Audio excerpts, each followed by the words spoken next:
নমস্কার বন্ধুরা, নতুন রেসিপিতে আপনাদের স্বাগত। আজকে আমি আবার একটা অন্যরকম রেসিপি নিয়ে এসেছি।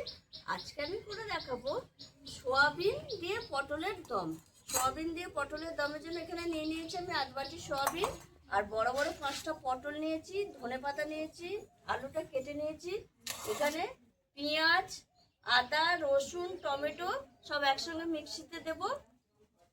কাশ্মীরি লঙ্কার গুঁড়ো, সর্ষের তেল, নুন, চিনি, কালো জিরে, হলুদ গুঁড়ো, লঙ্কা গুঁড়ো, জিরের গুঁড়ো, আর যেটা আনবো ঘি পরে নিয়ে আসবো। আমি উনুনটা আগেই ধরিয়ে নিয়েছি। এবার আমি সোয়াবিনটা সেদ্ধ করতে দিয়ে দেবো।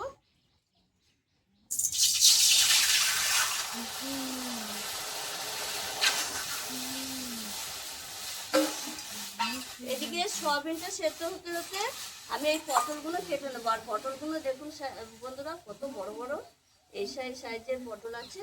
এই পটল কটা কেটে নেবো। সোয়াবিনটা 5 মিনিট সেদ্ধ করে নিয়েছি, আর সোয়াবিন একদম ফুলে গেছে, সেদ্ধ হয়ে গেছে। এবার আমি নামিয়ে রাখবো সোয়াবিনটা।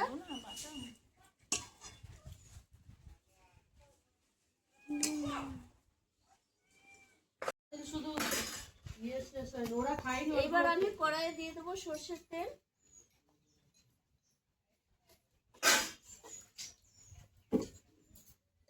আলু পটলটা একসঙ্গে ভেজে নেব।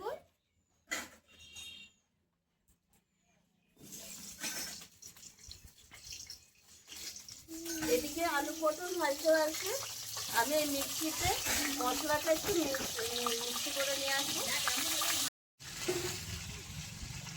আলু পটলের মধ্যে দিয়ে দেবো স্বাদ মতো লবণ, একটু মানে ভাজার জন্য, আর হলুদ গুঁড়ো।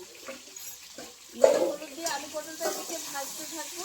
আর ভাজতে ভাজতে আমি এবার এই মশলাটা মিক্সারে দিয়ে একটু মিক্সি করে নিয়ে আসবো। সব কিছু একসঙ্গে দিয়ে পেস্ট করে আনবো। একটু জল দিয়ে দেবো।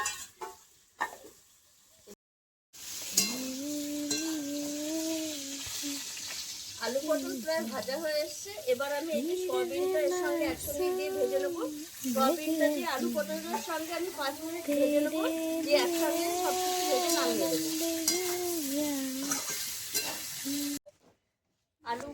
আলু পটল সয়াবিন ভেজে নামিয়ে রেখেছি। এবার কড়াই দিয়ে দিচ্ছি সর্ষের তেল। এবার ফোড়নে আমি দিয়ে দেবো কালো জিরে আর একটা শুকনো লঙ্কা। এর মধ্যে দিয়ে দেবো একটু হলুদ গুঁড়ো, একটু লবণ। দিলে তাহলে এই মশলাটা দেওয়ার পর ছিটকাবে না। এবার আমি এই মশলা, বাটা মশলা, পেঁয়াজ, আদা, রসুন একসঙ্গে, টমেটো যে বেটে রেখেছি, এর মধ্যে আমি দিয়ে দেবো জিরের গুঁড়ো, আর একটু হলুদ দেবো, লঙ্কার গুঁড়ো, স্বাদ মতো লবণ, স্বাদ ব্যালেন্সের জন্য চিনি, কালারটা ভালো আসার জন্য কাশ্মীরি লঙ্কার গুঁড়ো দিয়ে ভালো করে মশলাটা কষিয়ে নেব। মশলা কষানো হয়ে গেছে, এই দেখুন বন্ধুরা তেল ছেড়ে দিয়েছে। এবার আমি আলু পটল সয়াবিন ভেজে রাখা দিয়ে দেবো। দিয়ে মশলার সঙ্গে আমি 5 মিনিট মতো একটু কষিয়ে নেব।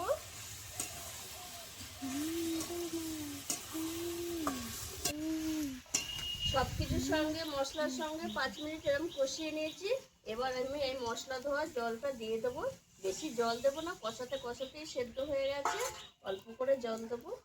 আর যারা মাছ, মাংস, ডিম খান না, তারা এইভাবে পটল সোয়াবিন আলু দিয়ে একবার দম করে খেয়ে দেখবেন, অসাধারণ লাগে। দেখুন বন্ধুরা, আলু পটল সব কিছু সেদ্ধ হয়েছে, আর কত সুন্দর হয়েছে দেখুন এই দমটা। এবার আমি ওপর থেকে একটু ঘি দিয়ে দেবো। ঘিটা দিলে আরও একটু খেতে স্বাদ লাগে। যারা ঘি খেতে পছন্দ করেন না, তারা দেবেন না।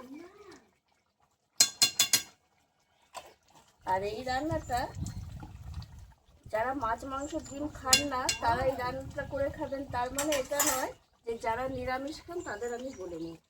এখনকার অনেক ছেলে মেয়েরা বা অনেকেই মাছ, মাংস, ডিম খান না, কিন্তু পেঁয়াজ রসুন খান। যেমন আমার বাড়িতেই 2টো ছেলে আছে, মাছ, মাংস, ডিম খায় না, অথচ পেঁয়াজ রসুন খায়। তাই তাদের জন্যই এই রেসিপিটা। উপর থেকে আমি ধনেপাতা কুচি দিয়ে দেবো।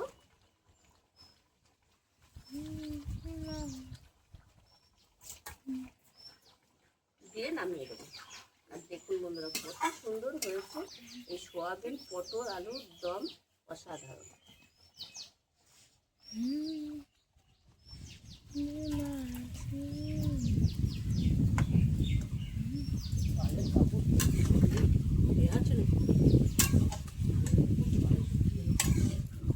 কত সুন্দর লাগছে দেখছে এই দমটা, এই দম দিয়ে এক ভাত খাওয়া হয়ে যায়।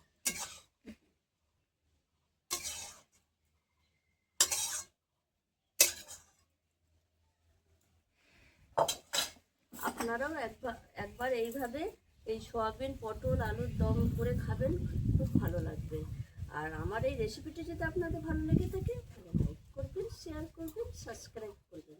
আবার দেখা হবে আগামী ভিডিও।